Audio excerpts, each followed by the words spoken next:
Mauricio Mejia Live.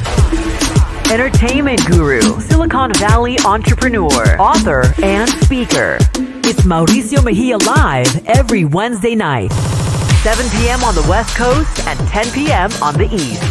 It's Mauricio Mejia Live, bringing to you real people, real day-to-day life experiences, and real business opportunities. If you dare to step up. Join the thousands of viewers around the world and become a part of the conversation. Mauricio Mejia Live every Wednesday on Facebook and YouTube. It's Mauricio Mejia Live. Oh, yes. Check. 1, 2, 1, 2. Oh, man. I get the butterflies every time I come on live. I feel like it's like my first show. Like the first one I just kicked off, I get that butterfly, that nervous feeling in my stomach, and then I realize I'm like, why am I tripping off of this? I'm a natural at this stuff. So anyhow, it's Wednesday. You know what time it is. It's Mauricio Mejia Live. We are on episode number 28. And this month, I took it upon myself, especially on such an important and critical part of our time in the world, in our lives right now. I wanted to really focus on bringing some important people to talk about the current state of the world and the current state of where we're at. So, but before that, I don't want to dive right into it. I want to welcome everyone again. Mauricio Mejia Live every Wednesday, 7 p.m. on the West Coast, 10 p.m. on the East, on Facebook and YouTube. I want to thank all the people from around the world that continue to send me the support, the love, the good and the bad. That I always love critique. As long as it's constructive, even the stuff that's just talking smack, I love it because it makes me laugh. And I always say iron sharpens iron, and I love it because I'm just that guy. So people ask, why do I do this? And really what I want to do is I want to be able to provide information for those entrepreneurs on how to start a business, on how to stay motivated, especially during times like this. And how do I do this? Well, I provide an environment with resources that will save you time and money, and it's easy. Why? Because I've been there.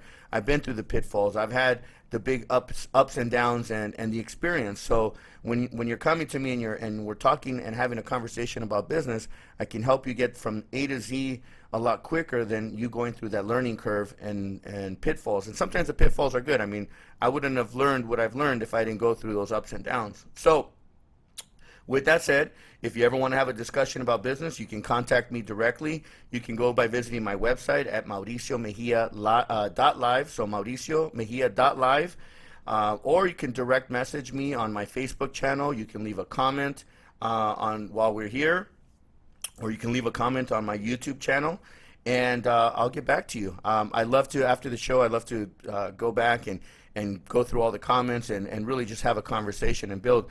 I've found a lot of great opportunities, especially now being on episode number 28.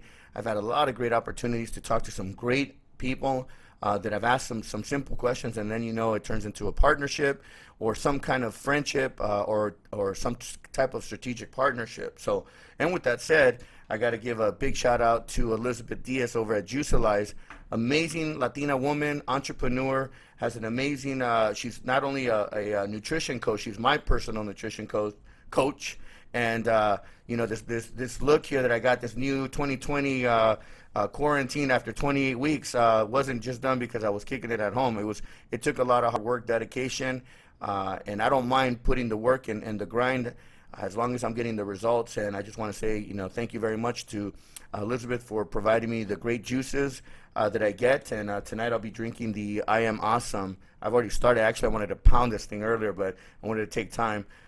So again, if you're interested in that, make sure to visit juicalize.com, and if you have any questions, you can somehow contact them through their website. So again, I'm very excited about today's special guest. I had the honor to meet him a while back. It's been a couple years, but really in the last 2 to 3 years, we really got to develop a friendship. And I was just talking with him backstage, and I said, hey, I was thinking about today. I was really excited that I'm going to have you on my show. And I always love to learn new thought processes, new strategies, because again, it goes with my philosophy of iron sharpens iron, and if you can continue to learn and educate yourself, you just become a better person, and you can give back to the world, to the community, and make a bigger impact. So tonight's guest, he is currently right now he's a commissioner for the city of San Jose. He's an entrepreneur. He has a background in law, so attorney, and political strategist. I think right now his company is involved with a lot of great strategists and behind a lot of great political messaging. And I'll let him get into the details and the name of his company and all that good stuff. So I'd like to welcome tonight San Jose Vice Chair of the Planning Commission, Commissioner Rolando Bonilla. Let's get him on here. Rolando, what's up, my brother? What's up, Mauricio? How are you? Good, man. Good. You know, I have to be very tamed on my introduction tonight because, you know, I want to be, again, mindful and respectful. And not only that, but, you know, we're in some serious times right now. So I didn't want to make this sound like it was a party because, you know, I can hype it up and it'll be on. Well, let me begin the show by dealing with a very serious and heavy issue that I think we need to discuss further. Congratulations on show 28. I will file a complaint about the fact that it has taken you 28 shows to finally get me an invite, but I do appreciate it, and I honestly am very happy for all the success you're having. As I shared with you behind the scenes, one of the reasons I'm on tonight and what I call a parent-family time is I love the positivity you're putting out there. I love the energy. I love the spirit of wanting to help others uplift themselves. And as I shared with you, we are going through some difficult times right now.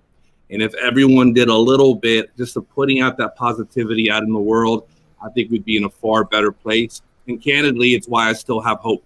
I still have hope in tomorrow. I still have hope in what this country is going to be and can be, what the city is going to be and can be, because of people like yourself and others that we know who each and every day are out there grinding hard, trying to show love, trying to support neighbors, family, and uplift communities. So thank you for doing what you're doing, Mauricio. Thank you. Thank you. I appreciate that. And you know, there's a reason. It's you're not just 28 because you're just 28. It's strategy, man. There's strategy behind all of this. You know, so good PR. So don't take it offensive. It's or be offended by it. 28. And by the way, 8 is my lucky number, so we're good. You know, all right. I'm just happy to be here. I have to spin it. You know, I have to spin it. You know, so we're good, man. So, you know, I want to thank you, and I appreciate that the fact that you're taking away from your family. And like I said backstage, there is no time limit here, but I'll be mindful, and you know, we're gonna flow, and we're gonna see where this goes. There's a comment section on your screen behind the scene. You'll see people might want to drop some comments or questions, and we might address some of them. We might not. So we don't know how long the show will go, but again, I'll be mindful, and I just want to say thank you very much for taking the time out of your busy schedule. So I want to get started, man, because I'm excited. One of the common things that we have, we're both from San Francisco. Not a lot of people know that I was actually born in San Francisco, but I was raised in Los Angeles. I'm a Dodger hardcore fan, and I'm sorry if I offend any of the San Francisco Giant fans out there, but I am. And then I ended up moving to the Bay Area in 1993, 94, and I ended up moving to San Jose in 96 when I got accepted to San Jose State. And San Jose has become home for me. I love it. I can't see myself leaving San Jose because I'm so well rooted here now that San Jose's home. The Silicon Valley is my home, and I love it. So as much as I think LA would be a fun place to be, I'm past that, and I just, you know, I'm over it. But the fact that we're San Franciscans, I love it. So that's the first common thing. Talk to me about and share with us, you know, your background, and then we'll segue into where we go. Sure. No, I mean, like a lot of us, I grew up in the Mission, right, the Mission District of the city, and it's think of Story and King, 24th and Mission. I went to school up the street there, grammar school, everything. My entire existence was that one block of 24th. My haircut, the cakes for holidays, the pizza joint, you name it, it was there. The bank. But like everyone, right, in East, you know, east of any city, right, East Salinas, East San Jose, you know, it was a blue collar upbringing. It was, we may not have had a lot, but we had a lot in terms of community. We had a lot in terms of of really having each other's back. You know, we had a lot of achievement, which as I got older, realized is cheaper than cable. So I totally got why it was happening. But it was a work ethic. It was a place that allowed for me to establish this work ethic of, you know, everything is possible. Everything is possible if you put some work in. I think a lot of us are the beneficiaries of immigrant parents, parents who left another country with nothing but a dream. And perhaps their world may have felt, you know, somewhat insular because this wasn't their native land. This wasn't where they were from, but their dreams, right? Like, let's be honest, right? I'm in business, you're in business, I'm in public office, and it all sounds exciting, but you know, and like, wow, you got to have a lot of guts to do it. Nah, you want to have guts? Try coming to a new country with no relationships, for the whole purpose of trying to give your eventual kids, not even kids you have at the moment, for some, yes, but for others, they didn't have those kids yet. And coming to this country and saying, you know, in the case of my parents, my father was about 15, 16, my mom was roughly the same age, saying, we're coming to this country for a better future. To me, that's guts. And I think everything I've done since then has been to honor that sacrifice. And as exciting as it is, it pales in comparison to that. I mean, I've always said to myself, imagine me leaving California, the country. I mean, heck, imagine me leaving California and all of a sudden I get dropped in Montana, right? That would be a very difficult experience. I would obviously manage at some point, but I don't want to do it. Right. But my parents did it, like a lot of other parents. So that was my upbringing. Obviously, when you grow up that way, I think there are also it's downsides, and you know, crime and poverty were issues I dealt with on a daily basis, like a lot of us. Nothing, you know, specific to me, obviously. Saw a lot of things I shouldn't have seen, experienced a lot of things that made me grow up faster than I should have. But again, that's the experience. And I often get asked, if you had to do it all over again, would you do it that particular way? Because it obviously had its rough patches. And my answer is always, hell yeah. I mean, I wouldn't be the man I am today if it wasn't for those experiences that shaped us. I wouldn't be here today if it wasn't for the day-to-day obstacles I had to face. And in my case, it was also the obstacles of, you know, dreaming of something that a lot of folks didn't necessarily see around me. But I nevertheless was the one kid saying, I want to go to the moon. And everyone's like, nah, you know what? Get a good steady job and you're good. Get a pension and you're good, which is all good stuff. But for some reason, there was look, I'm gonna share a confession. The movie Moana, I love that movie. And not because of my kids, but because I actually love its inner message where a little girl is looking out into the ocean and the grandma's talking about what it can be and where you can be, but no one else around her gets it.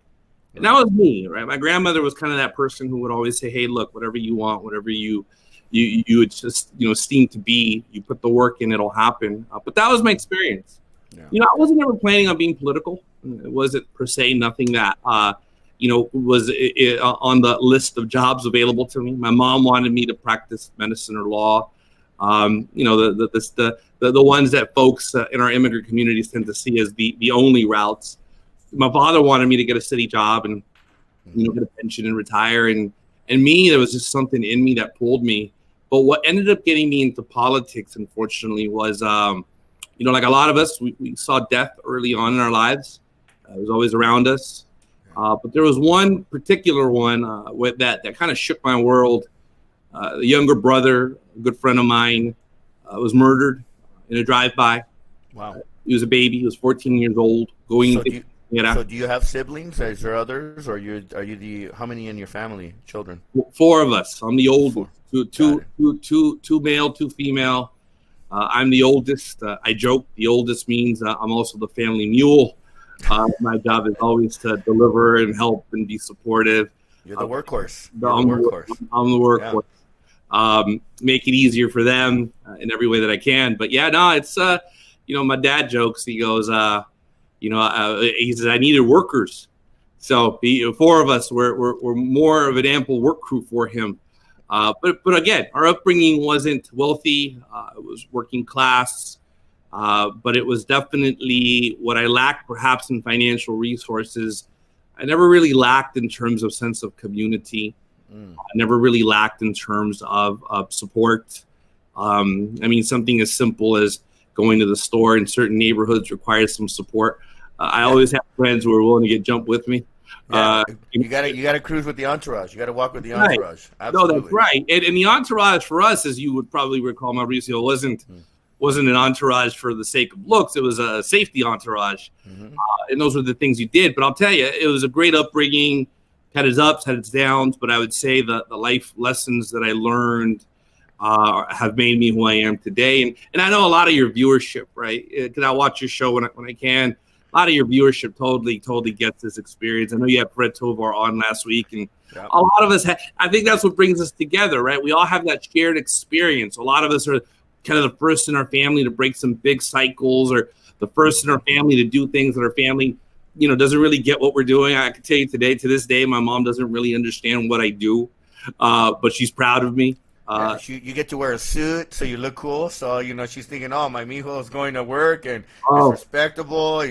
Politics, it's not dirty. So, right. He likes to put on saco and go to work. But when you ask her what I do, she's like, no sé.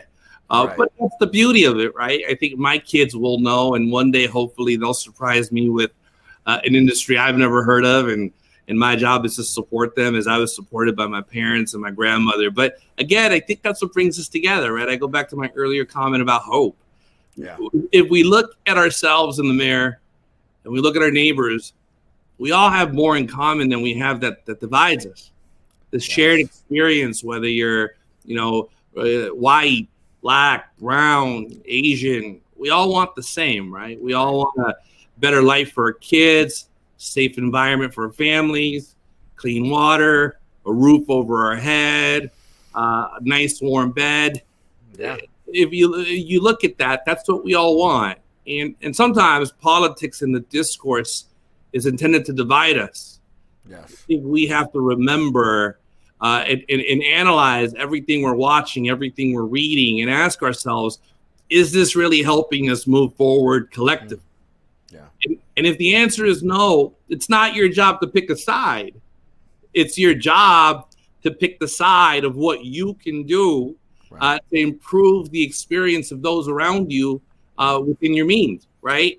And what I mean by that is, I often see folks on Facebook debating. Everyone's like, ooh, I didn't work today. I let you know on Facebook where I stand, right? Look, universally, I think we can all agree that the current presidential administration needs to go.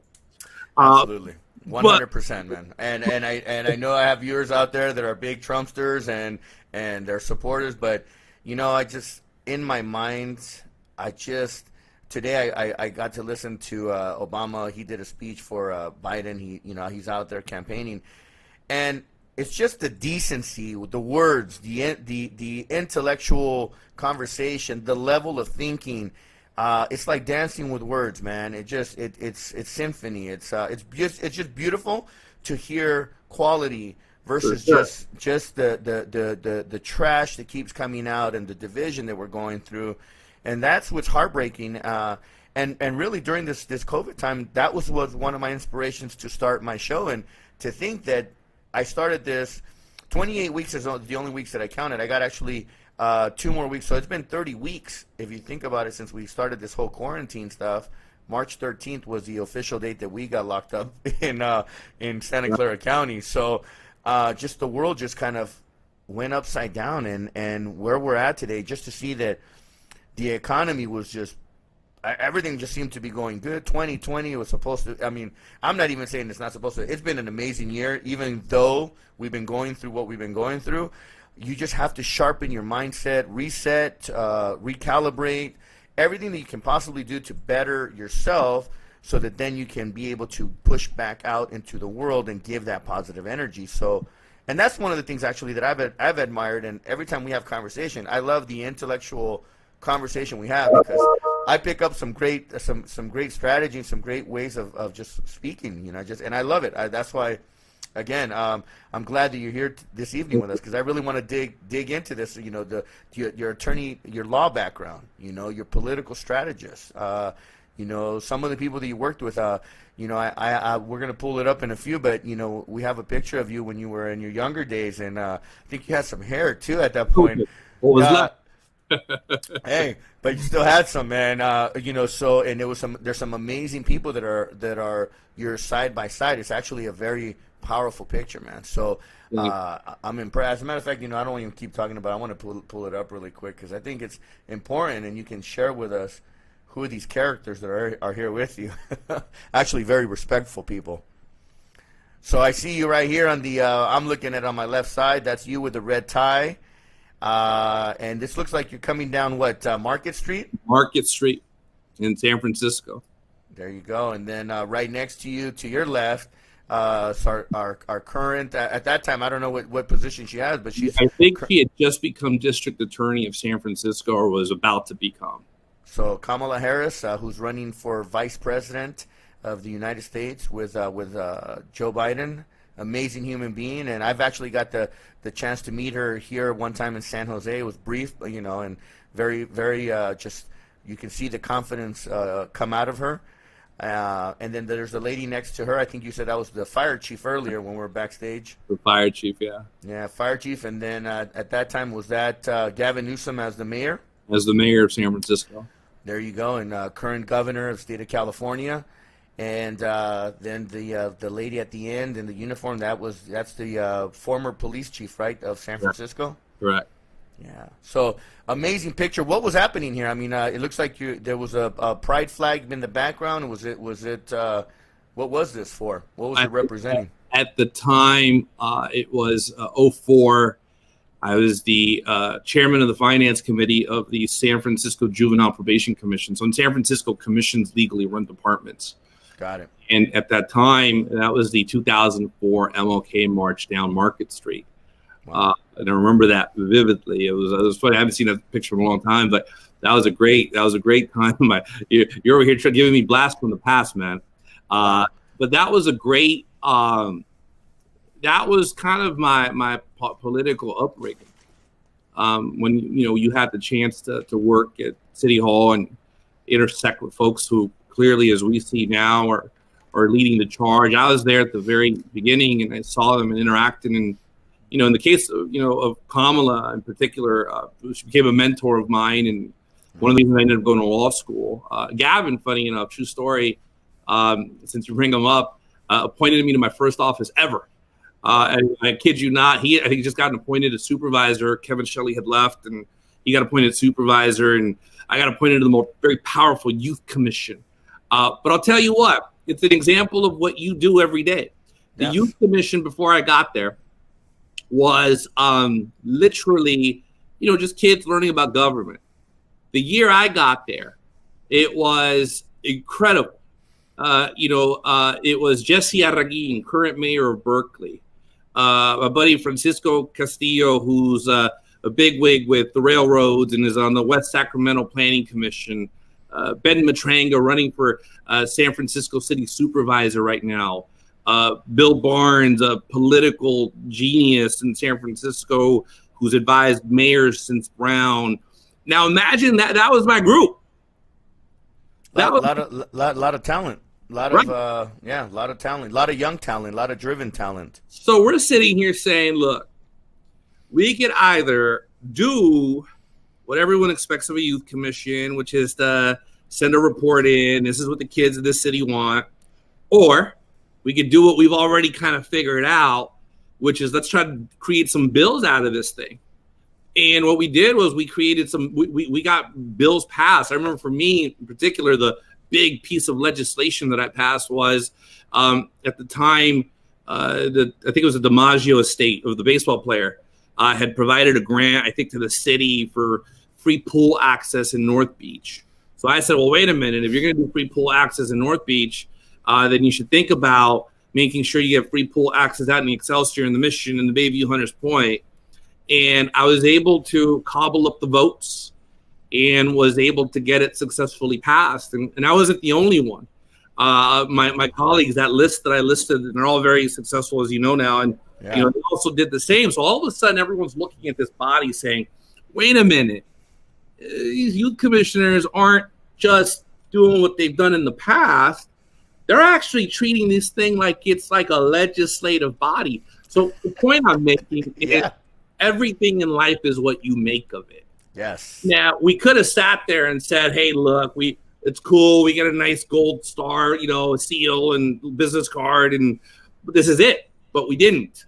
A little bit of it was just kind of the naivete of being kids. The other side of it is you saw with that list I gave you and how successful they've gone on to become, is that we also always knew we could do better. And for me, anytime you have the chance to interact with folks who are pushing you, right, whether directly or indirectly, that's kind of where you want to be. But regardless of the position you're in, whether you're the junior entry level intern doing mailroom stuff as I was when I started in government, or whether you're working at McDonald's and working yourself up through management, those are all critical pieces to your growth. Absolutely. Use them as an opportunity to get better, grow within them, be the best at whatever you do. Because the real value proposition is not where you are, but whether you gave it everything you had to really maximize that opportunity. And I think that was a good example of it. I mean, I don't know if it's happened since, but we literally were passing bills. I remember I had mentors calling me saying, how are you passing bills from the youth commission? and to which my honest response was, I don't know. I mean, they're agreeing, they're working with it. We're working the votes, we're calling the votes. And I think at the end, the lesson I learned in that moment was every opportunity is as big or as small as you make it. That's right.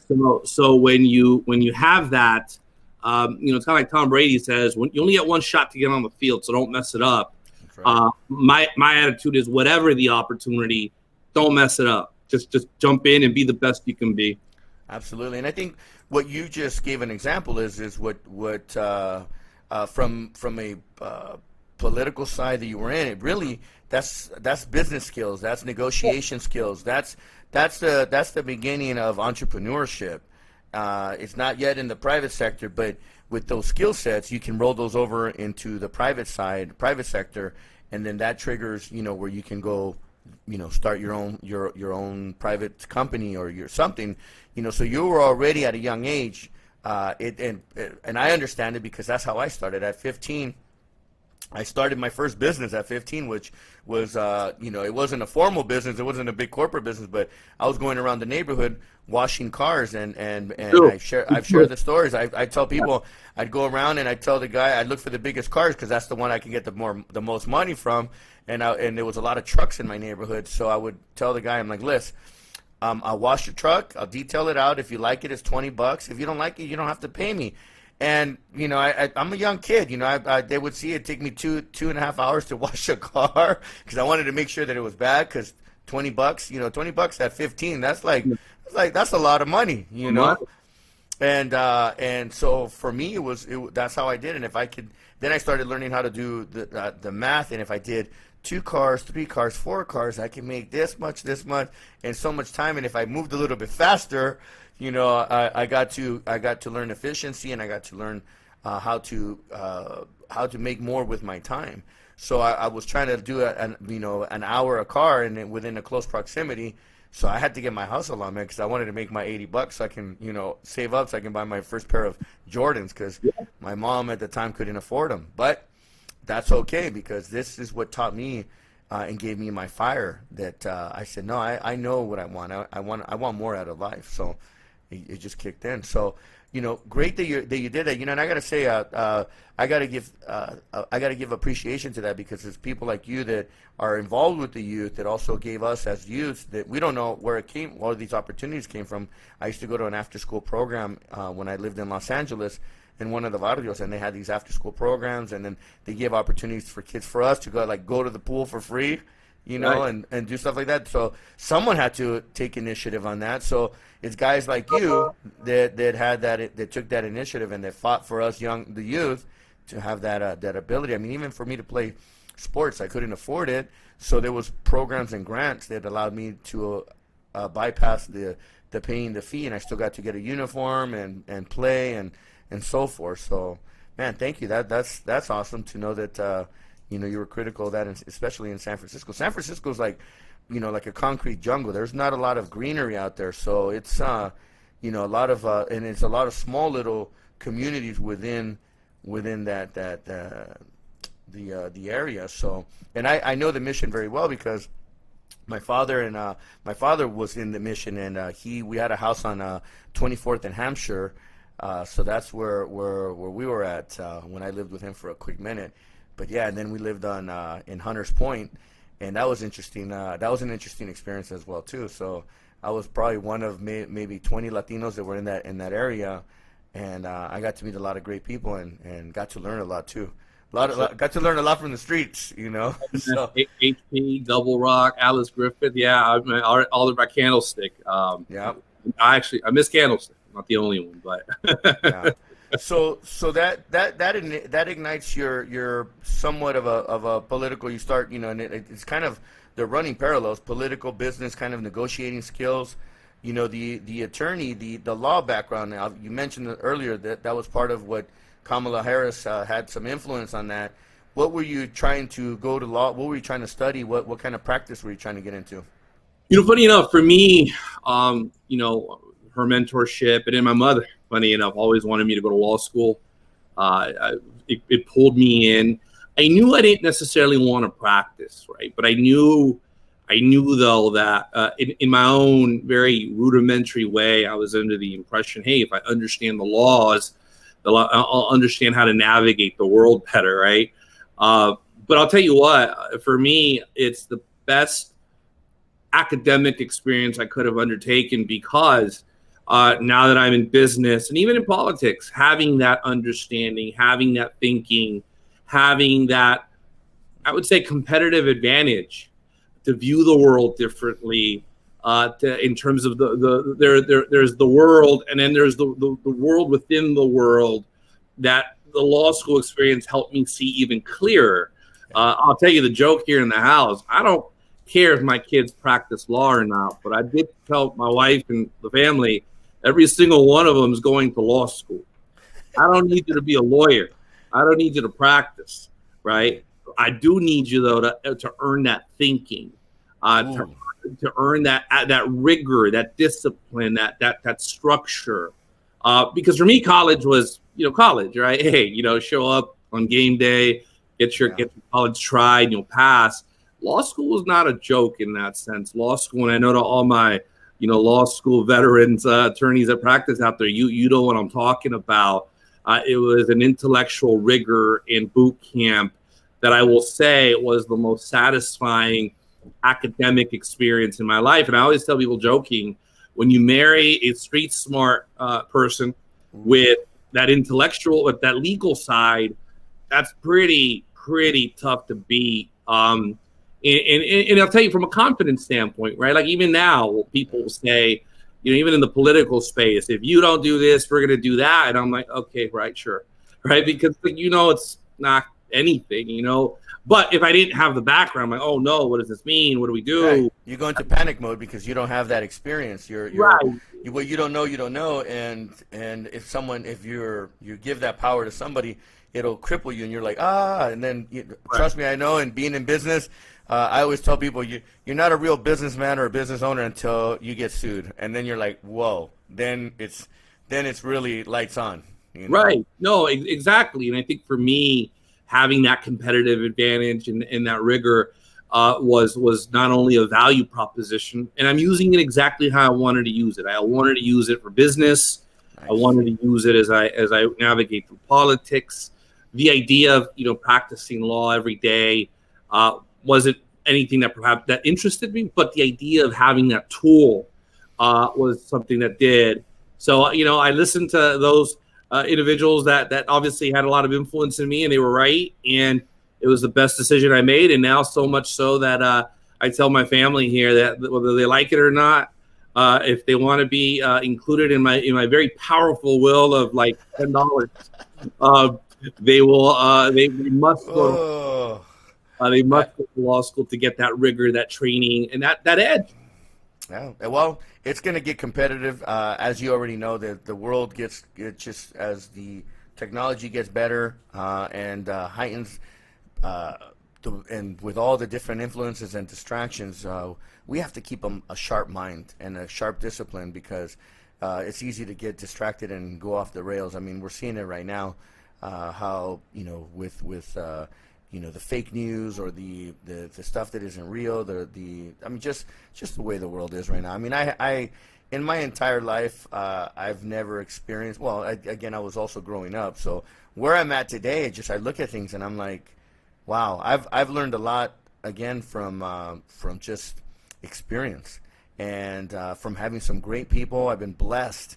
Thank you, God, that I have been blessed to have some amazing people that have been around me that have been able to share some wisdom, and I've soaked it up, because there's a difference between hearing it and listening to it and really absorbing it, and really that's what I've done, and I've applied it, because it's like what you see behind, that's my second book, by the way, which I'll have a copy for you, but it's making a decision, committing, and then executing. And if you make a decision and commit without execution, there's nothing there. You got to put some energy behind it, and again, it goes back to what the basic principles of this show is. A lot of people want to talk about doing things, but when they get into really doing it, they don't. It just like they go flat. And I've been watching you, because I've been studying you and the way you communicate and the way you do things, and I'm really excited to see and hope that you continue on the path that which in my mind, I think there's a path, but where you're going, and that you continue with this drive and this ganas and really inspiration for not only for Latinos but for all people, because it seems when you talk, you're very inclusive, you're very mindful of everyone as well, because we are a world of one, and it's just so crazy, again, going back to just the division that we have. And there was something that caught my attention, and I want to play this because I want to address it. I guess you were before the city council, and let me really quick, I'm going to play this and pull this up, and I really want to get your thoughts on this, because it's kind of where the 4 years ago, when the new administration, government switched over, new president, all that,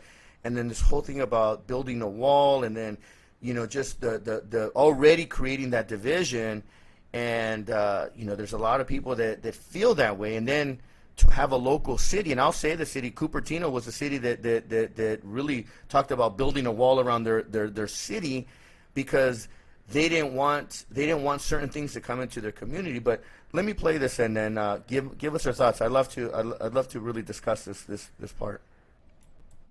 Many of you recently, when a member of a neighboring city talked about building a wall, many of you stood right here and said respectfully that your districts wouldn't pay for that wall. Now, we knew that wall wasn't going to get built, but you did the right thing.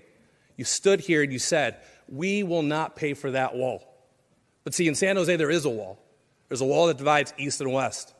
By virtue of the fact that we call it East San Jose, there is recognition that there is two cities within one city. Oh, damn. That right there, that fires me up, because it's true, even within our own cities, you see that division, and you're right. I've always wondered, when we talked last week, that I had Fred Tovar here, and he talked about East Side Gilroy. It just seems like East Side of any place always gets to get the grunt, and I've never really taken the chance to really go deep and seeing why is it that the East Side of cities have always been kind of like the dumping grounds for people. East LA, East San Jose, East Gilroy. Everywhere. East Palo Alto. Just seems like the east side of any town or city seems to get the grunt, man. What was going on here? I think share with us your what was happening there. Well, at the time, I was seeking appointment to the Planning Commission. When I ran on a very simple premise. San Jose will never be a world-class city until it recognizes that every section in this city must be at the table. Oof. So the city struggles. The city has been forever has this kind of stepchild, for lack of a better word. Forgive me if I offended anyone, lack of a better word. But this kind of inferiority complex. We're not San Francisco. of course not. I mean, San Francisco. We don't want to be San Francisco. We Right. want to be San Jose. But San Jose is a great city. San Jose is an Absolutely. amazing city. A city that creates opportunity. A city where guys like you and I, guys and gals like you and I can come here, create opportunity, work with other folks to improve. This is an amazing city. This is a city that I am rooted to. This is a city. This is my forever home, as I actually said, the Planning Commission. But what can't be ignored is that there are two cities here. And what can't be ignored is that, and I work in city government here, is that those decisions are decisions that are strategically made at our expense. And it's easy to cast stones at the city and say, city, you need to give us more. But it's equal to our fault. And here's where it's our fault. It's our fault in the sense that we really don't come together. Right. We really don't come together and leverage our mutual talents and leverage our resources and accept the fact that some days you're going to shine, some days I'm going to shine, some days someone else is going to shine, but it doesn't really matter who shines as long as we all shine. Look, I got to tell you something. I'm in the middle of a major fight to bring a community college presence to East San Jose. By the way, I read the article, man, and amazing. And the minute I read that, I was like, absolutely. That's what I'm saying, man. You got a vision, man. Just powerful, empowering the people so that we can get away from all those stereotypes. And I'm in this fight, and I'm using the word fight on purpose because it shouldn't be a fight. Why is there pushback on bringing community college access to a community that is starving for investment? Oof. Why is there pushback for an investment that isn't just going to change lives? It's going to change the entire vision of this district. So we talk about gentrification. Imagine if our community members have access to community college down the street. Now, people will say, oh, Evergreen's down the street, San Jose City's on the street. But I'm going to tell you something. I grew up poor. I didn't get my first car until I was about 24. So up until then, I was a BMW guy. Bart Muni walking. Muni's the bus system, right? Bart By the way, my father was a Muni. He worked for Muni. He was a Teamster. Right. So for me, I was a bus walking guy. That's how I got from A to B. The idea of bringing college to this community isn't just going to change lives. It's going to completely transform East San Jose. And I'm not just talking about the obvious generational transformation of making sure our students have access to an education. I'm also talking about the economic transformation of having a financial base for all of the businesses in the region that are in desperate need of those resources, desperate need of that investment. So one of the things that for me is important is to be able to bring these opportunities, but even something as simple as this. There's already a power struggle about who's involved, why are they involved, who cares, right? Yeah. Who cares? Get it done. Get it done. Exactly. And that to me is where the business mindset comes in. That's right. In business, you don't have time to have debates about who shines, right? You have to make an assessment about how to close that gap, close that deal, create that opportunity in order to have your company and your employees and your ecosystem economic thrive. So this is a great example of what I'm talking about, right? So in my thinking at that time, I did want to call out the city. The city has done a strategic decision to really divide us. And I don't know if it's purposeful, although it's a combination, I think, of history and obviously every district looking out for its own interests. Right. You give kudos to Magdalena Carrasco. I think she's done an amazing job in really making District 5 issues come to the forefront. I think she's done a really good job of making issues that in the past haven't been talked about really front and center. But to me, that was the thought at that time. San Jose is my pet peeve.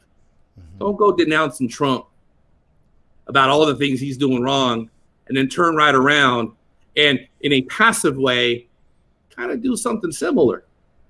Mm-hmm. If you're going to say that out there on the national stage, make sure that the words on the national stage are equally reflected here on the home front at the local stage.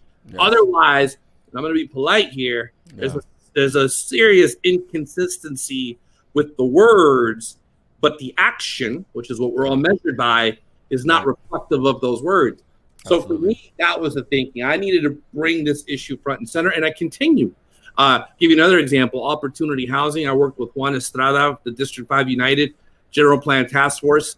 There was a push to bring opportunity housing to the city, but city code was as a pilot. Now, for me, 25 years in government, here's what pilot means. Pilot means we're going to stick it in District 5. We're going to stick it in District 7. If it works, great. If it doesn't, whatever. But it's not coming to Willow Glen. It's not coming to Almaden. All good. So I took the position very publicly. I wrote an op-ed with Juan where I said, wait a minute. If you think it's that good, then Willow Glen should have it. Almaden should have it. Other parts of the city should have it. Yeah. And in opportunity housing, what it is essentially it would allow for single-family residences to be converted up to 4 units. So you could have 4 units, and if you include ADUs, it could actually be 5 to 6. So you would imagine the amount of concentration, the amount of really taxing of resources in District 5 that are already taxed. Right. So my position was in a defensive measure. Well, no, let's not do a pilot. Let's do it citywide. And we were successful in that vote with Juan Estrada leading the charge there. He and Jesus Flores came together, led the charge there, and were able to pass it successfully citywide, which, by the way, means it's probably not going to be implemented anymore because who's going to want to have that conversation? So, and that was going to be my next thing okay, so it passed, great, but there's a lot of great things that have passed that never get implemented, and that's the crazy part. Everyone puts so much great energy and positive and thought process into it to execute something for the people, and yet once you get there to the 1 yard line, it just doesn't happen. Well, this is one we don't want to happen. We took that citywide approach more to ensure that that we don't get targeted and that we get left holding the bag. So I tip my hat to. So that was my thinking. And since I've served, my goal has always been to be inclusive. This has never been for me about, us, the East Side versus you, the rest of the city. This has always been about us and you. Yeah. We have been programmed to believe that resources coming our way come at the expense of you. When in fact, we equally contribute in terms of tax. We equally contribute in terms of capital, in terms of human capital to the service of the city and the region. All we're asking for is that we not get left behind. And the only way to guarantee that we're not left behind is that we're at the table. And that's really what my candidacy was always about. Think about this. We are the largest city in the Bay Area, and we're actually known as a city for having a Latino presence. We have not had 2 Latinos on the Planning Commission since 1982, I think it was. Because of the fight that we had, we now have the most diverse Planning Commission in the history of this city. Good. Diverse geographically, diverse from experiences, diverse in every possible way. And for me, that's what this is about. It's always been about making sure everyone has access to the table, that everyone is able to talk, that everyone is able to really be treated as a resident of this city with those same rights. That's what this is about. Absolutely. It's about raising the standards too. I mean, that's the other part though too is Rolando, is that historically that's the East Side or these areas have been the dumping grounds where that's just what it's been. So unless we break that pattern, unless someone takes the charge and breaks that pattern and starts, chiseling away at that mindset, it's always going to be repeating itself again until the right leadership goes into place, whether it's the council member in the district, whether it's the planning commissioner that comes out of that district, whomever it is, and they all have to. It's like in the movie The Godfather when they're when all the bosses are meeting with the church, and the guy says all of our boats have to go in the same direction so that we can all be successful, and if they don't, then we're not going to have success. And that's what has to happen is everyone has to be going pushing in the same direction, because if you have one person going one direction, the other person going the other, and the other, there's no unison, there's no direction. And everybody is just on their own trip and on with their own their own self-interest, and that's how nothing gets done. And at the end of the day, it's the people that get hurt, it's the children that get hurt, it's the community gets hurt.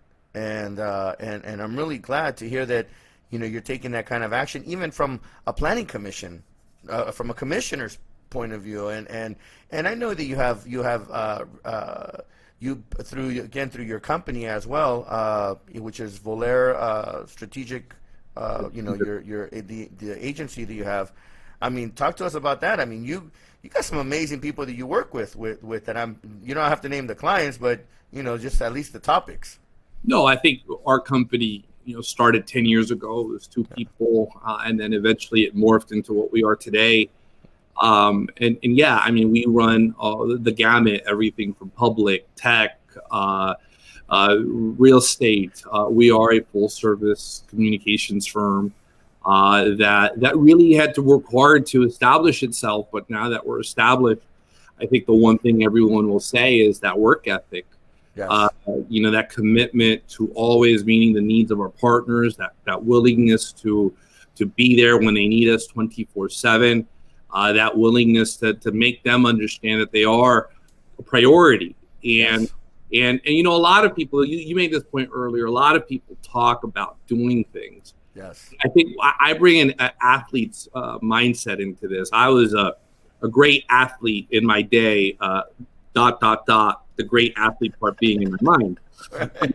But I played, right? I played. Right. I did it with heart. And when you play sports, it's simple. You're either scoring goals, scoring touchdowns, or you're not. And what I mean by that is every member of the team, you only score if every member of the team is doing, her or his role to move that team forward. That's right. Sometimes you just block, sometimes you throw, sometimes you catch, sometimes you never step on the field, but you practice hard, and by practicing hard, you make your teammates better, right? Yeah. And that's the mindset we've brought here. We when I first started in San Jose, everyone said to me, you're either labor or you're chamber, otherwise you can't survive. And my thinking was, wow, that's kind of sad, actually. That's such a myopic view. My view is my company, I want it to be one of the best in the world. Nice. And I'm not saying that to show off. I mean that. That's absolutely. That's what drives. I'm glad. Well, you're in the global city, man. You're not. So I'm glad you're thinking global. You have to. So I never bought into that, and to this day, right, I never buy into that notion, because the reality is, we're all a combination of things. If we're one thing, then we haven't really evolved. And that's been the mantra at my company. We need to evolve. We need to grow. We've been involved in some very high-profile political races in California. Yeah. We've been involved in some very high-profile issues in the state in regards to our clients. There was I think for us intellectually, I work with Berta Rodriguez, our CEO, who one of the 100 most influential women in the Silicon Valley.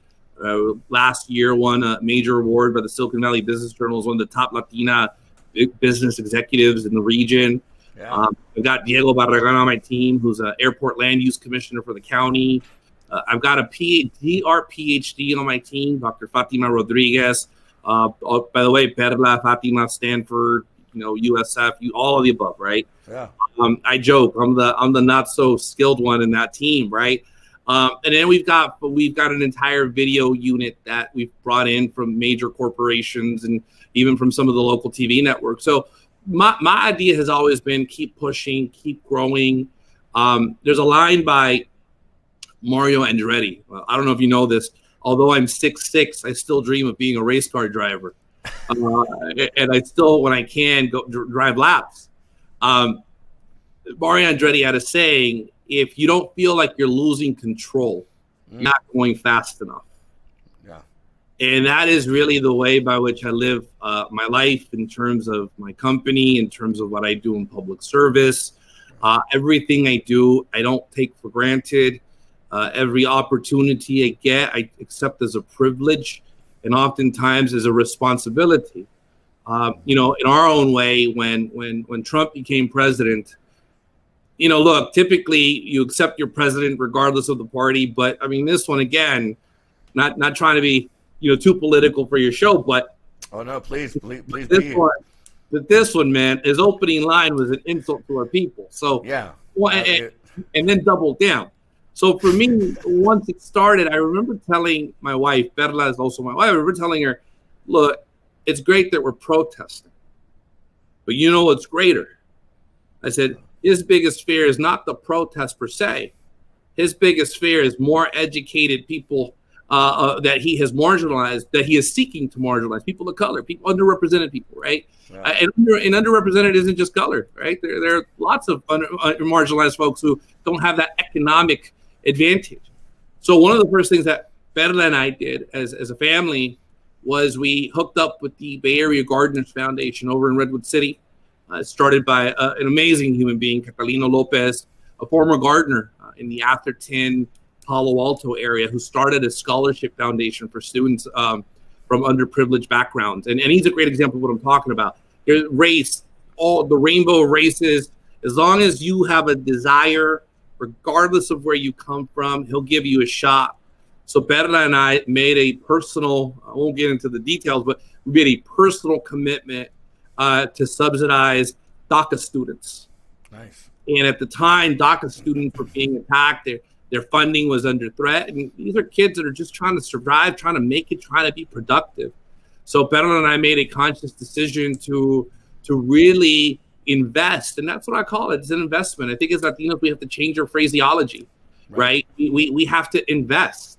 We have to invest in each other. I joke with Perla. I'm 42 years old, and I have people offering me mentorship, and I joke to them, and this is true. I said, I don't need mentorship. I need investors, right? I said, I like that one. Right? I'm going to use that one. I like that. All right. And it's not to minimize it because it's valuable. It's not saying that, but we graduate, right? Yeah. And I think one of the things that Perla and I have done is we have invested in DACA students. I know there's some folks watching. We've invested in businesses to see them grow. I could think of a couple right now that are doing amazing numbers, not because of anything I've done per se. I mean, we've invested or provided advice, but they're killing it and crushing it financially because they're working hard. So for us, that was the decision we made in 2016. We're going to find people from all walks of life who are hungry, who are looking to create opportunity. And that became the company's mantra too, as far as our partners, right? We love working with partners who are really trying to make a change in the community around them. Look, their businesses a lot of times, and they want to make profit. That's good. But equally, there's a way to do it to create opportunity. I always joke, right? Everyone has a study about studies about how to bring more people of color into the workforce. I have a great idea. Just do it. Just do it. Yeah. It's not that complicated, right? No. So then and I made that decision, and my team has supported me in these endeavors. They too participate. We as a public relations firm also have an internal mantra that everyone has to be on some sort of nonprofit board, public service board. You got to stay connected to your community. You can't really communicate messages if you don't understand what's happening out there in the world. Yeah. So for us, it's important to be a part of that, to be connected to community, to understand what's being said, to really get an understanding of that pulse. And for us as a business, that's worked tremendously well because in many ways, we made the decision to be true to ourselves. Some may think that's a good fit, particularly now that I'm in public office. Some may not because I'm in public office. But regardless, we are building this company and continue building this company on the premise that it's not about us. It's about the legacy we leave behind in terms of people accepting the fact that people that look like myself or Perla do deserve to be at the table because we've earned that roster spot essentially. So we have someone on the comments side. I'm just reading the comments, and we're talking. We have Melissa Santos who's on here, and she's a resident, and I'm gonna post it. Is how can we assist Commissioner Bonilla with his Eastside College program? Would love to help any way I can. I'm a current college student myself, and community college system benefited me tremendously. I mean, there you go. It's what you're talking about, man. Well, send an email to the board members of the San Jose Evergreen Community College District. Literally, their email addresses are online, and literally share with them what you just shared with me. And by the way, thank you for sharing that. I too am a product of community colleges. I know there are folks out there like the Peter Thiels of the world who talk about don't go to school, you don't need to go to college. And look, kind of like the NBA, kind of like the NBA and the NFL, maybe 1% that may be the case. Yeah. But the vast majority of us, including him, Yeah. right? College and graduate school are the only way out. I wouldn't be here right now if I didn't have that education. I wouldn't be here. That's not to say there aren't some amazing people who have done some amazing things without it. But I do think it's not good advice when those it's like basically saying as an athlete, you know what? Don't worry about school. You're going to make it to the NFL, the NBA, and the fundamental truth is that's not true. So then what? And the then what for us needs to be the upfront part. Here are my plans. If I become a publicly traded company, that's great. If I get drafted by a pro team, that's awesome. And guess what? If I go public or I get drafted by a sports team, I also have the added benefit of that intellectual rigor of that experience, that confidence under my belt. I love the Richard Sherman example, 49ers, Stanford graduate, guy that grew up in, if I understand correctly, Compton or that area, South Central LA. He negotiates his own NFL contract. Good for him. Yeah, well, he's educated. He's educated, man. Yeah. Think about the power of that, right? Think about the message he's sending. I, as a black man, an educated black man, am negotiating my own highly complex NFL contract. To me, that's what we need more of. And the only pathway to that is education. And for a lot of us, 4 years right out of the gate financially is just not viable. That was the case for me. But those 3 years of community college can get you there. So, Ms. Santos, thank you so much for your kind words.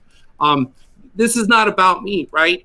It's going to be your emails and your friends. And I challenge you, Ms. Santos, not only can you send that email, if you can get 4 or 5 of your friends or family to send that same email to those board members and let them know how you feel, I think it's tremendously helpful for them to hear directly from you.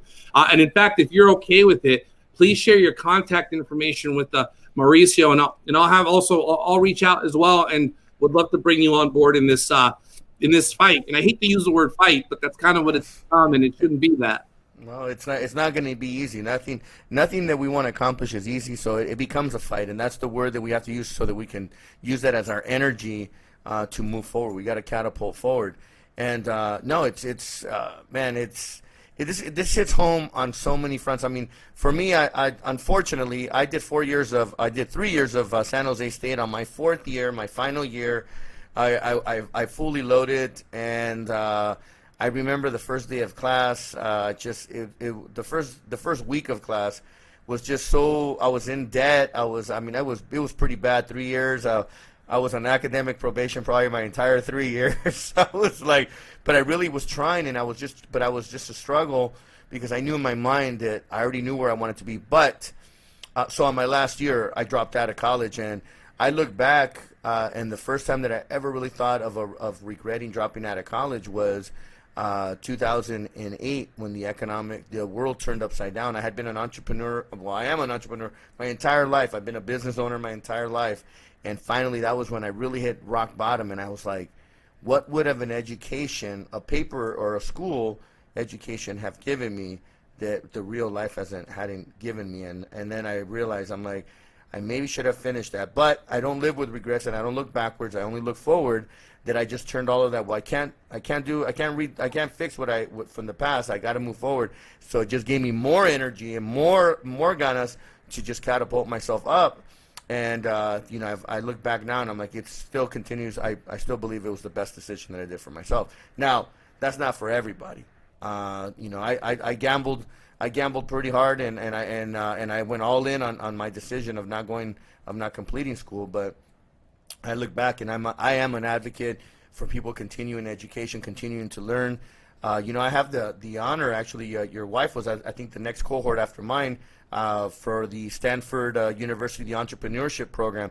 You can't just get in there without being vetted out. It's crazy. It was a pretty intense vetting. I came in there thinking I was a badass. My company was making big money, woo, woo, woo. And then I realized that the lady that got the award for like the highest grossing company was this, which I'm proud of. She's a Salvadoreña like me. Her company was, huh? From Houston, right? Yeah. Maria Rios from Houston, Yeah. $100 million company, the waste management industry, and I just blew my mind. I was like, cool. I mean, I was cruising at about 15, 18 million. I was like, yeah. I'm like, and then they're like, yo, this lady. I was like, what? A lady? That's not me.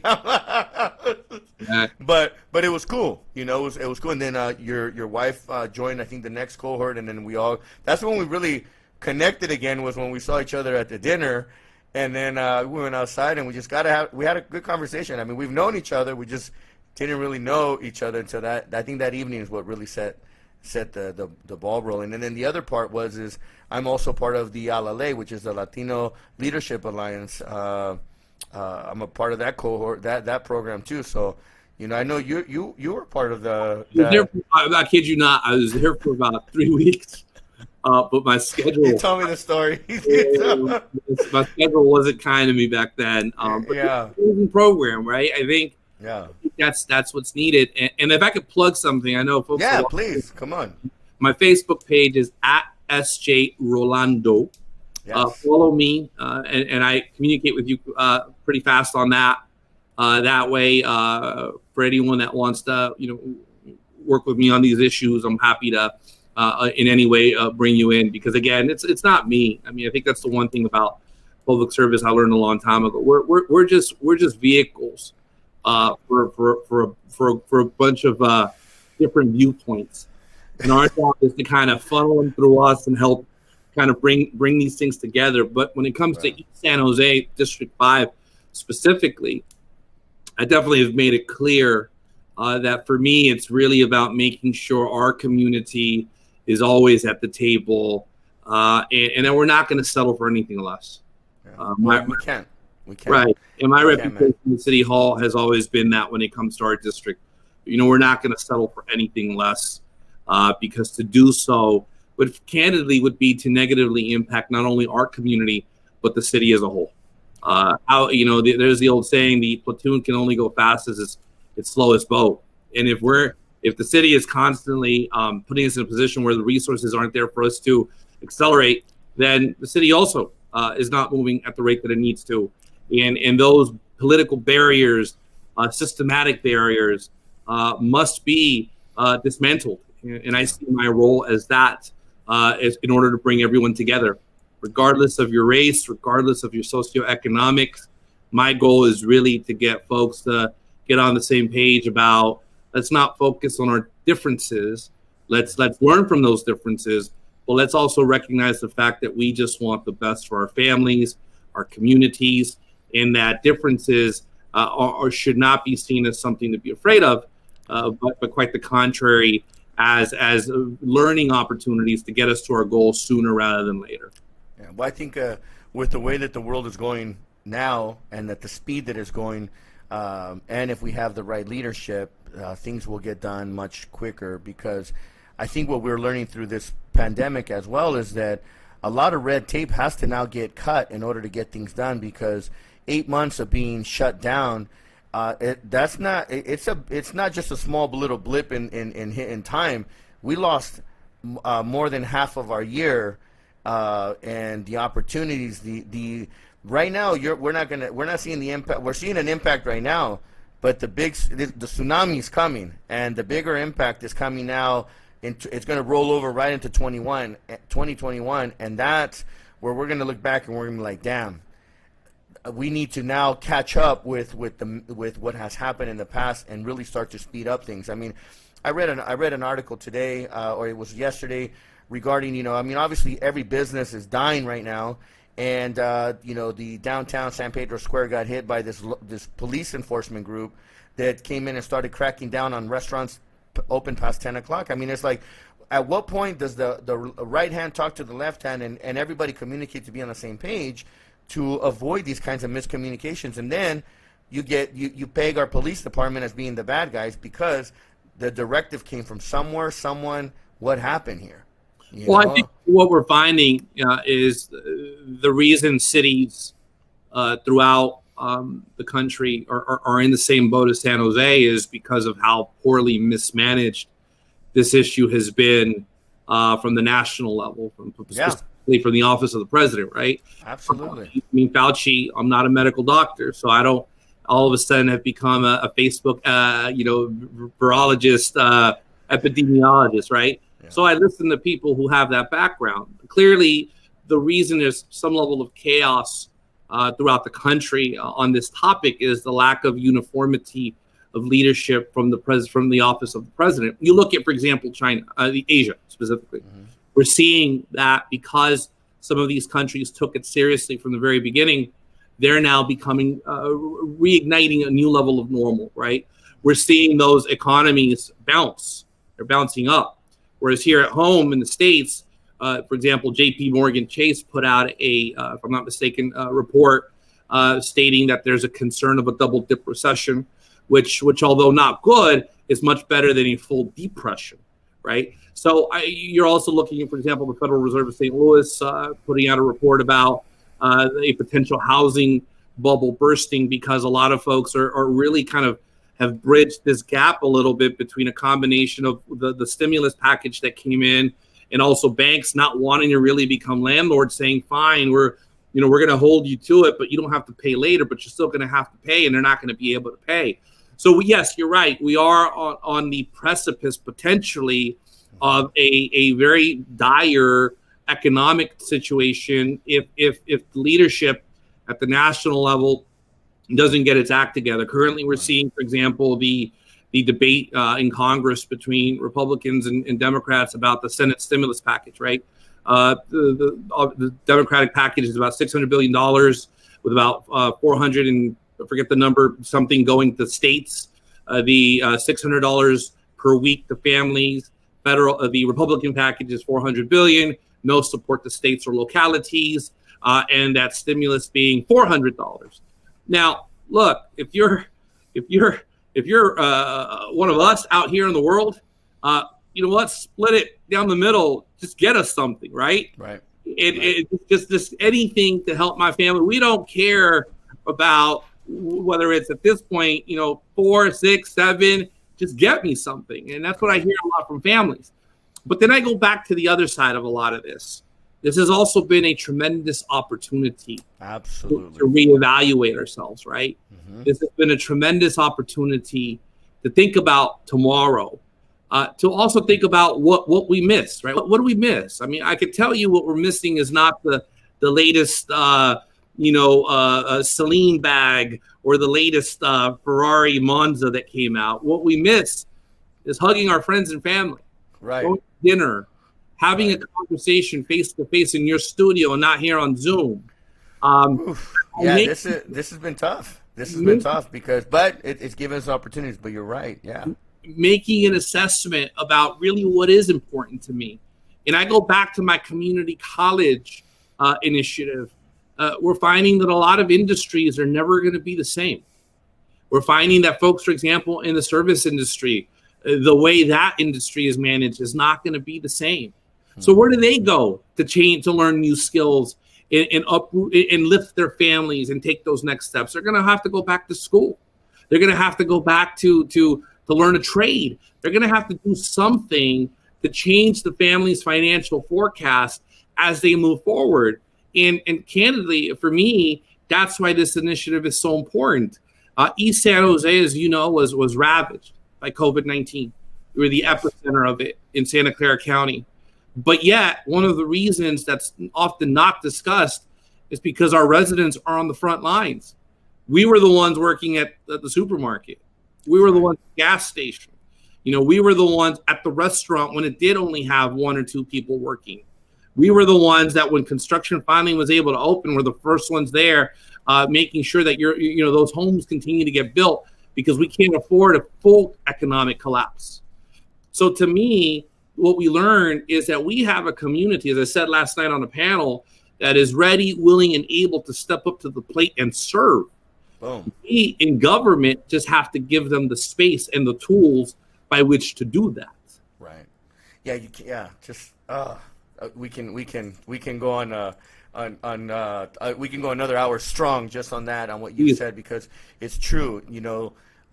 People don't think about who are the people on the back end that are doing all that work in order to, where you don't see the front end. I mean, I see it in entertainment, for example. Putting a show together that, Smoke and Mirrors, that was the title of my first book. It's everyone just sees the front and they see the glitz and glamour, but they don't see the back end and the crazies, the chaos that goes behind it. They just see the final product, and really there's a lot of hard work and a lot of thought process, a lot of energy that goes into giving a final product and really serving our people. I mean, restaurants, I mean, the people that serve, that work in the back, back of house, front of house, everything, and just, in the hotels, the entire hospitality industry has just collapsed. And now we're over here, bullshitting, trying to figure out, the government on the federal level can't figure out what from what, because we got this election. So I can't wait till we got 2 weeks left. I think someone said 13 days or something like that. For the election. I can't wait to get past this, because after that date, we're also going to have to accept what results we get, and we're going to see what happens after that as well. We do, but I also go back to a point I made earlier. My pet peeve on social media is everyone debating and throwing in their comments. And there's a funny meme I always see where there's a gentleman drinking coffee and it says there, and then at the bottom it says, I posted my opinion on social media, now everything is resolved. Look, that's not where you need to spend your energy. No. Instead, if you love your country and your city and your region and your family, think about how you can serve. That's right. Think about donating something to a food bank. Yeah. Think about what you can do with your skill set to help someone else. Listen, at the end of the day, what is going to make this country, what it's always been, what's going to rectify and make us that beacon of hope again is you and I, right? Presidents set courses, but at the end of the day, it's you and I and everyone out there watching. So if each one of us, and this is why I love your show, Mauricio, I've always loved your spirit, that there's a positivity coming from you. You want people to succeed, and you help in your own way with your own experiences. Some will learn, some may not. But at the end of the day, you're adding positivity and value to the world. Now, everyone has that value. Everyone has something to offer. Everyone collectively doing that is what's going to get us out of what I call this current national nightmare. Remember, we've been here as a country before. Oh, yeah. Here. Yeah. History is repeating itself. History repeats itself. Now I understand that statement. Before, when I was younger, I would hear adults talking about, history repeats itself. I'm like, it's just like fashion. Fashion repeats itself. Everyone's wearing shoes, and I'm like, really? You're going to go pay $1,000 for those pair of shoes? I'm like, it's just crazy to see it. But now I understand, truly understand, history repeats itself. And right now, we are going through a repeat of history. It's just a different version, because we have different technologies and different ways of communicating. And now, again, with social media, the news travels a lot quicker. It's got a lot of different filters. They go through it. By the time you get it, the message has been so convoluted, polluted, everything, that it doesn't hit the core. So it's really tough. And I think that's what happened with this pandemic. It's like, I always say, mask on, mask off, mask on, mask off. What are we on today? Yeah, even here at home, I refuse to buy into it, right? I mean, I go back to the point when you're either labor or you're either business. And the fundamental truth is this: without labor, there's no business. Without business, there's no labor, right? And there has to be a symbiotic relationship. I am the son of a laborer and an SEIU 250 housekeeper. That's who I am. And now I own a company, and I create jobs, and I create opportunity for people. And I make sure my people are taken care of, and I do it with dignity, and I do it in a way where they want to come back and want to continue working with us as partners. And that is, I am the embodiment of both. And there are a lot more of us that are embodiments of both. And I think the fundamental problem we have right now is that everyone is too in a hurry to define you. That's right. and not allowing the fact to accept that we're all a lot of things. And I get why. If I could define you as one thing, it's easy to understand you, what you are. I don't have to get nervous when you're that. But the reality is we're human, right? Human. I'm weird. I love the San Francisco 49ers and the San Francisco Giants, but guess what? I also love the Oakland A's. And as a San Francisco Giant, I'm never supposed to want to be in any other ballpark unless the Giants are there. Oh, I got a little confession to make. I like Chavez Ravine. I like going to Petco Stadium, right? And the Giants don't have to be there, right? Right. Because we're complicated. We're different. So rather than trying to put each other in these boxes, let's accept the fact that we're different, right? I have the privilege of knowing you, and I know other sides of you, but I know I don't know all of them. And as I get to know you and I see them, thank God, bro. Maybe it's something you got to keep for yourself, right? That's what keeps the mystery going. Hey, by the way, don't forget, you're going to be opening up a new position in your company. I'm going to be the new Volare hype guy. I'm going to come in and create the hype, man. You're going to make me sell my product to myself, right? But no, but I think that's it, Mauricio. I think November 4th, the day after, whatever happens, and I don't look. I'll be very partisan tonight. I want it to be the Biden Harris. Absolutely, 100%. Yes. And let me tell you why. I do have the privilege of knowing the vice presidential candidate, and it's been some time since we've connected. She's been a little busy, right? But what I'll tell you is this: I have lived firsthand her commitment to community, her commitment to service, her commitment to make those around her better, stronger, and empowered. And regardless of what happens at November 3rd at 8 o'clock, and candidly, it'll probably be December 4th before we know. But whatever happens on that night, come November 4th, we all have to make a commitment to put our best foot forward. No party politics, but instead to put people politics. Instead to think about what is that one or two things that I do well that I think can contribute to this world, and do that. And that way, if our government can't lead, then let the people lead the government as it should be anyway, and let us set the path, set the course forward. And it's funny. People always ask me, "What's your next step?" You must be thinking of this office or that office, and I have to be really honest with you. I've been in government 25 years. I've served in a myriad of offices. Elected office isn't always the best way by which to serve. Right. Well, I'm going to share with you really quick. I was a candidate. 2014, I ran for City Council District 3. It was a competitive race. It was a crowded race. I don't want to say it was the best lesson because I don't like to lose, but losing, I got to learn a lot, and I actually felt after the fact that I was more effective outside than being in office. And it was definitely a great experience to go through that. We can go on and that one, but that was definitely a great experience for me. So I can understand what you're saying. The message I got from Ms. Santos right now through your show, right? That message is powerful, right? And if she takes the next step of reaching out to that board and telling them how she feels, that's powerful. So that's a voice. Mm-hmm. And collectively, when we're all utilizing our voice to try to do the best we can do, you don't need a title for that. Nope.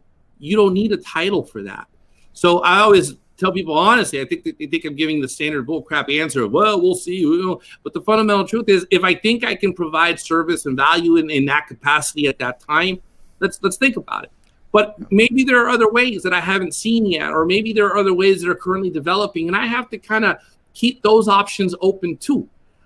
Because at the end of the day, if the goal is to run for office because I want to feel important, or the goal is to run for office because it makes me feel good and now I have a title, that's just the wrong reason to do it.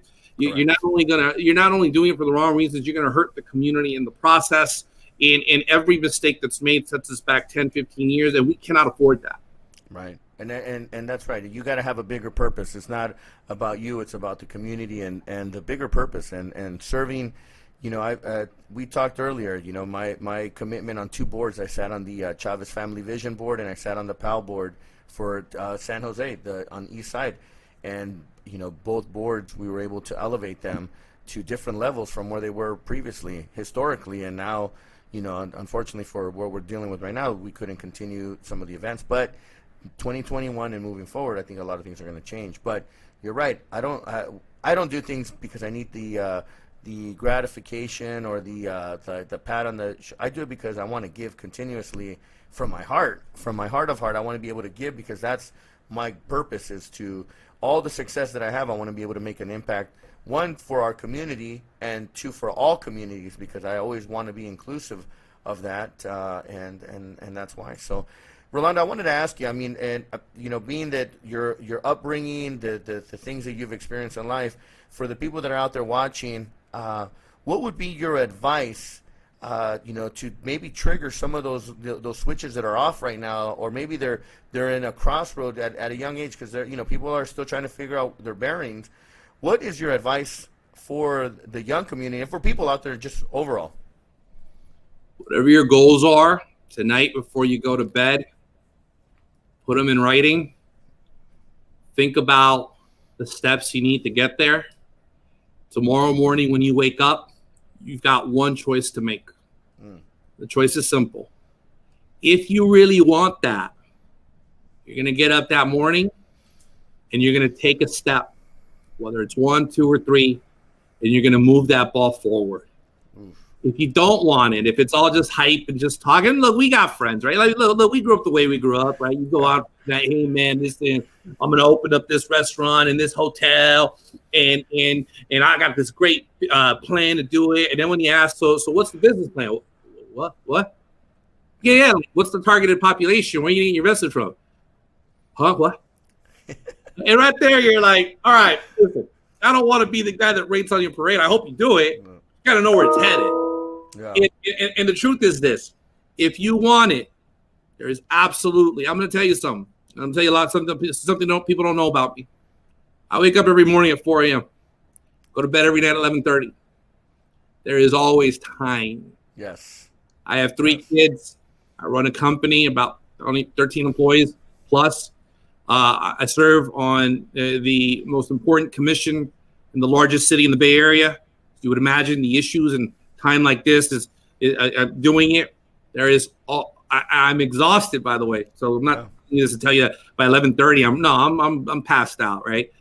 But there's always time. Absolutely. You have to look in the mirror and really ask yourself if you really want it. Now, I tell something to people all the time. I mean, if you remember when I ran for planning commission, there was a concerted effort to stop me. And I always tell people joking. I mean, if you want me not to do something, tell me it's easy. I'll lose interest.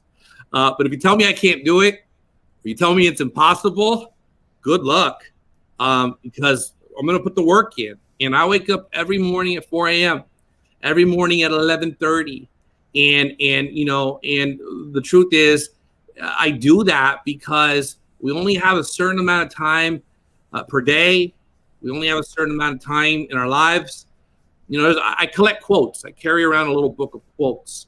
And true story, I actually picked that habit up from our current governor. He does the same, and I picked it up when I started with him. And so I collect quotes. And there was a quote I read by Pablo Picasso, and it says, leave for tomorrow only what you're okay with leaving behind if you were to die tonight. Oof. And for me, unfortunately, the answer is nothing. Because I want to be the best father I can be, the best partner I can be, the best business person I can be. I'm not going to get everything I dream of. It's life, right? For some, it does require a little bit of that luck, but you're never going to get to that moment where your work ethic and your luck intersect if you stop working. Right. So my advice to everyone listening tonight is, and you know this, I'm not telling you anything new, right? But I want people to hear it from because people listening, the people listening, they know this. Yes, this, right? Yes. It's the reason a lot. Oh, I don't want to go to the gym. Oh, I don't want to. I don't. Oh, it's cold outside. I don't want to jog. Oh, it's raining. Oh, but hey, guess what? Whether you do it or not, that time is going to come and go. The question to ask is, what did you do with it? So, I got a buddy. I always give him a hard time. He's always telling me about all the things he's going to do. And I always feel like it's my job to help at least show him, hey, these are the things you need to think about. And he says to me one day, he says, hey, man, he says, I love him. I won't name him because I love him. He says, hey, look, man, he says, it's really hard. I mean, it's just really hard. And I look at him and I'm like, yeah, no shit. I mean, of course it's hard. If it were easy, and I know we've all heard this, we'd all do it. And I don't want the viewership to think in any way that I'm like, hey, man, I've got my yacht waiting for me and, and my G5, the hangar. That's not where I'm at. I'm working at it every single day. I'm just trying. My luxury, my wealth is knowing every night when I go to bed that I got the most out of the day.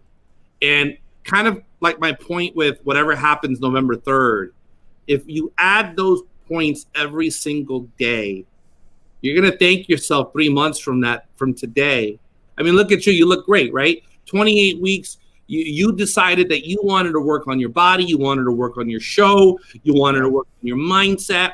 You are 28 weeks ahead of the person that has used this time of shelter in place to literally just sit there. And I'm not judging you. I don't want you to think of me in that sense. But to Mauricio's question of what should you do to make your dreams a reality? Well, before you go to bed, put it in paper. It doesn't have to be elaborate. I want to be a business owner. What do I need? Investment. Or actually better, what am I selling? Where am I getting it from? Is it me? How do I package it? How do I get it out to market? Right? Those are questions that you need to be asking. And if you're asking those questions and you're not calling people or doing the research, you don't want it. Yeah. So tomorrow morning when you wake up, you have one question. You have one question to answer. Yeah. Do you really want it? And if you don't, then you'll stay in bed or not put effort into it, or tell yourself that something in life happened. And my wife's cousin's the best at this. He would say to me, Rolando, you don't know what it's like to grow up with nothing and be surrounded by rich kids who have a lot of opportunity. And I'm like, that was high school, right? But you have to believe in yourself. And I think one of the things that for me has always worked is I've always had, like you, man, I've always had a supreme confidence in myself. Yeah. I always feel I belong everywhere, even when I'm told I don't. I always feel that I'm good enough. That's not to say I don't have my bad days, but I also recognize the amazing responsibility that I have on my shoulders. We are still at a point in history, Mauricio, where the first Latino, the first African American, the first woman is still a thing, right? You look at, for example, the recent announcement of East San Jose, the new GM of the Phoenix Coyotes, the first Latino to serve in that capacity in the National Hockey League.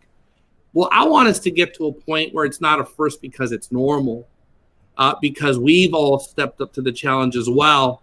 And I recognize, yes, the path isn't as clear. But you know what else? What is clear? Your ability to dream it, your ability to decide, to commit, and to execute. That's it. That is yours. No one can take that from you.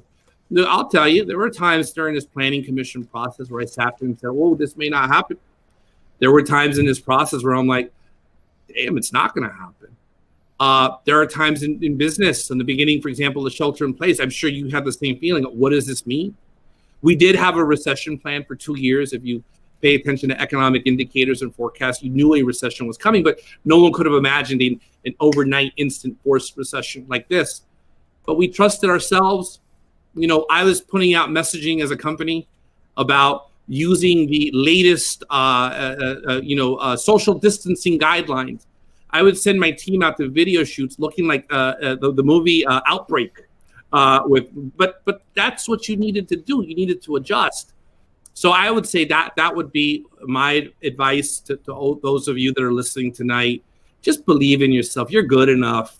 You've got what it takes. What you have to do, though, is fall in love with the process. Fall in love And trust the process. And trust the process. Trust it, right? Fall in love with it. Trust it. Yeah. Recognize, kind of like when you're sculpting your body, and I got to actually commit to that.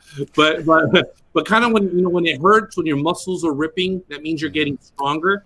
Well, it's the same in life, right? It's the same in business. It's the same in politics. You got to feel some pain to actually have some growth. If you're not okay with that pain, it's not going to go anywhere, right? You have to be okay with rejection. I get rejected every day, but I don't see it as a reflection of me. I just see it as a learning opportunity, a data point. Why was I rejected? What can I take from it? And then the other is sometimes it's kind of like dating, right? Sometimes it's just not the right fit. Doesn't mean we're bad people. It just means we're not a good fit for each other, and that's okay too. It's like water and oil, man. It just doesn't mix. So, Exactly. talking about what you're messaging.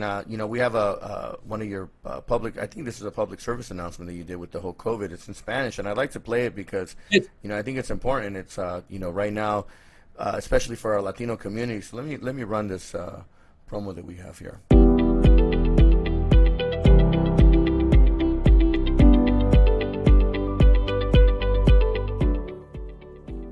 Hola comunidad, con el verano aquí todos tenemos el deseo de salir con familia, amistades y gozar el calor. Pero desafortunadamente todavía estamos en medio de una pandemia que sigue impactando a nuestra comunidad más desproporcionadamente que el resto de la ciudad. Les suplico que si salen, por favor siempre mantengan su distancia social de 6 pies y que siempre se pongan su máscara. El ponerse esta máscara no solo los protege a ustedes, protege a sus familiares y también protege a nuestra comunidad. Por favor, pónganse su máscara. Nuestra comunidad va a depender en esto.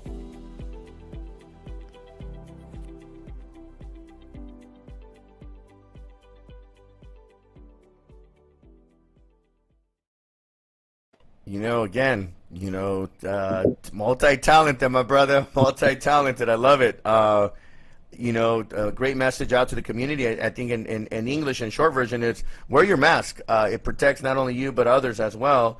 And, it's not a hoax. It's real, man. I've known people that have gotten infected and that have had some trouble. And then I've obviously the people that have passed away. Those are real statistics. Those are real numbers. And we know that it's hit hard here in our city, especially in your area.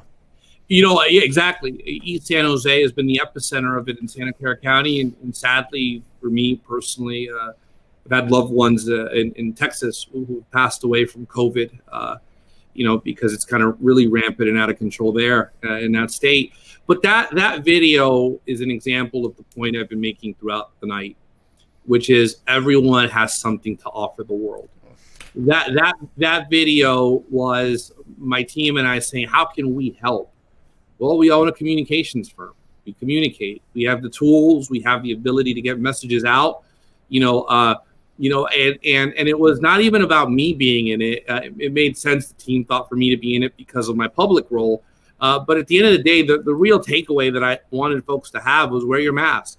And maybe one person saw it and said, yeah, I should wear my mask. And that helps. And I think, again, if I do it and I help one person, if you do something and it helps one person, and your audience out there, sends a note to the board of the college district that helps, add those up. It's math, right? If we're all doing the thing that we do best, and we're also thinking about something bigger than ourselves and putting that out into our world, into the universe, into the community, we're all going to be better off for it. I mean, ask yourself this. Do you want a community where everyone is thinking about themselves? Or do you want a community where everyone's thinking about each other? What's a better place to live in? What's a better place to raise your family in? What's a better place, if you're thinking about yourself, what's a better place from a property value standpoint, right? The place that has people thinking about someone other than themselves. Absolutely. And to me, that's what that commercial was about. It was really, how can we contribute? How can we help? And again, to the audience out there, you all have talents. You're all doing something. Whether it's your job or whether it's that side gig or that hobby, you all have a way to contribute to make our city, our community, and in the aggregate, our country better. So don't get bogged down by the national debate. Listen to it, participate, but participate in a way that allows for you to be the best that you can be. Look, debating your friends on Facebook about, whether president this is that, or look, maybe it's therapeutic if that's why you're doing it, fine, but it isn't helping us. No. It isn't making this better. I equate it to folks. People always ask me, why don't you ever comment on these things online? I do it here and there, and I always tell them, for the same reason Joe Montana doesn't play football with you on weekends, right? Yeah, I get the analogy, absolutely. Yeah, right. Because at the end of the day, that's not real on the weekends. If you're playing with Joe, what he does what he used to do on Sundays is, well, what you do in real life, what you do to help your neighbor, what you do to help your community, what you do to even if it's just at home, right? Yeah. I'm going to make a commitment to just focus on my kids and my wife and my husband, or what, and we're going to do our part to recycle more. Well, that's of value. Yeah. If we all do it, we're all better off for it. And then we're all playing on Sunday, and we're all actually contributing, and we're all actually putting ourselves on a path where we're not the casual fan watching from the stands, but we're actually padded up with the helmet playing. But we're playing for the most important team there is out there, humanity, each other. Right. If we don't take care of this planet, we don't take care of ourselves, man. There's gonna be some tragedy in the future, man. So if we keep going the way that we're going, Rolando, man, we can keep going for hours here. And again, I want to be mindful here. Man, this has been an amazing conversation, and I love again that just the drive that you have, and you continue to push forward and pay forward in the way that you're giving back, not only to your family but to the community. Community seems to be a big part, and that's why you do what you do, and you've mastered your field. And again, anything that we can do, anything that I can do to help continue to push your message, man, let me know. If people want to reach you, it's SJ Rolando, it's at SJ Rolando, right? That goes to your commissioner page, right? And if they can message you and stuff like that. Also, they can reach out, leave me a message, and I can forward on any contacts. Melissa actually wrote back, and she said thank you for the public service. It's extremely important since D5 was hit so hard. So obviously there's some passion there, and all it takes is one person to start. And then it just starts to move forward. So again, thank you so much, man, for taking the time from your family. Rolando, I know that this is not going to be the last conversation we have, or the last time that we cross paths. Last words of wisdom for our audience, and I'll let you roll, man. Anything you want to wrap up with? I'll leave you with this positivity in this unstable world that we're in. I can say what I'm saying right now, and forgive me if I'm sounding corny here, but I can say what I'm saying with this positivity and this confidence because I believe in you. And I am a product of people like you who have helped me along the way. Mauricio as well, and a lot of you as well too. And I honestly believe that you are going to make it so that regardless of what happens on election night, you're going to remind the world that it's about us. Mm-hmm. And we're going to continue working together. So my confidence comes from knowing that you have always been the catalyst that has moved our nation forward. And I've got little kids. My daughter's 8 and my son's twin boys are 7. And as dire as things need, the one thing I have, as things have felt, the one thing I haven't lost is hope. Mm. And the reason I haven't lost hope is because of you. Because every single time I run into, even this show, I told Mauricio offline, this is kind of family time.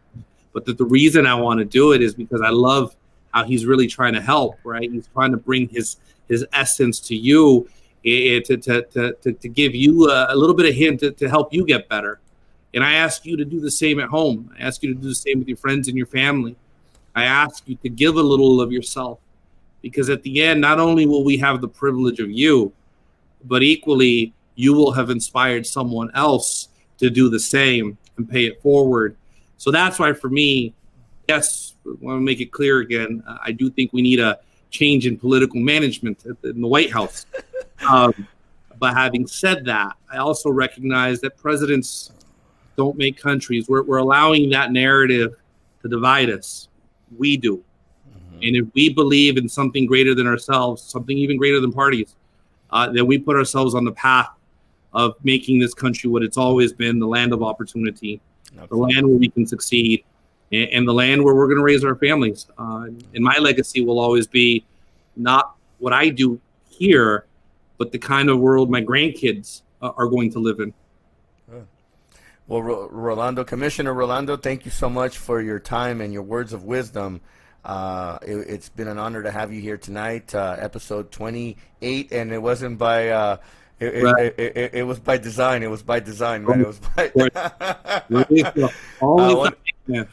I want to say thank you, and again, thank you to your wife for allowing for you to have the time to, because I know you have 3 children. So again, my full support on whatever you do moving forward. I believe in your message. I believe in the fact that you have action behind the things that you say.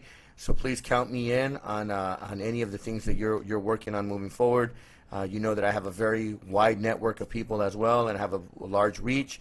So whatever messaging that I can help get out there for you, please use my platform and use my reach so that I can continue to serve and to continue to move your message forward to our community and to the world.